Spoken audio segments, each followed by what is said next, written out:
దేశంలోని నూతన చట్టాలపై అందరూ అవగాహన కలిగి ఉండాలని మెదక్ జిల్లా ఎస్పీ బి బాలస్వామి ఐపీఎస్ అన్నారు. ఇక భారతీయ న్యాయ సంహిత, భారతీయ నాగరిక సురక్ష సంహిత, భారతీయ సాక్ష్య అధినియం 2023పై నిర్వహించిన శిక్షా తరగతుల ముగింపు కార్యక్రమానికి ఆయన హాజరయ్యారు. ఇక జూలై 1వ తేదీ నుంచి దేశవ్యాప్తంగా బిఎన్ఎస్ఎస్ భారతీయ సాక్ష్య అధినియం 2023 చట్టాలు అమల్లోకి వస్తున్నాయని తెలిపారు. ఇక ప్రతి పోలీస్ అధికారి సిబ్బందికి కొత్త చట్టాలపై అవగాహన ఉండాలి అని ఆయన సూచించారు.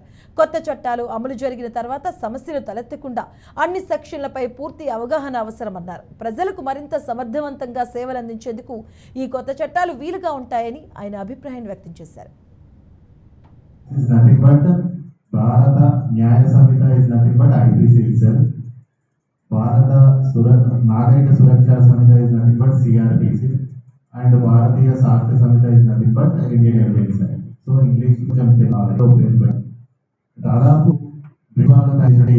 ఈ IPC, CRPC, Indian Act బట్టి అన్ని ప్రజెంట్ చట్టాలు జరిగింది. అందులో కొన్ని మార్పు చేసి ఫర్ ఎగ్జాంపుల్ స్నాచింగ్ అనేది లేకుండే, సో ఇప్పుడు ఒక పెట్టడం జరిగింది.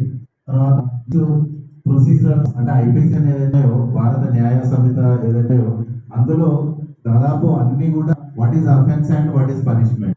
ఈ సాక్ష్యాలను విచారించినప్పుడు కూడా కొన్ని ఆడియో వీడియో విజువల్స్ రికార్డ్ చేయడము ఇట్లాంటి కొన్ని కొత్త మార్పులు చేయడం జరిగింది. సో అవన్నీ కూడా దాదాపు లాస్ట్ మంత్ లోపలనే మన ట్రైన్ అయినటువంటి మన్సూర్, తర్వాత శంకర్ అండ్ అదర్ ఇన్స్పెక్టర్స్ ఎవరైతే ఉన్నారో వాళ్ళందరికీ కూడా దాదాపు జిల్లా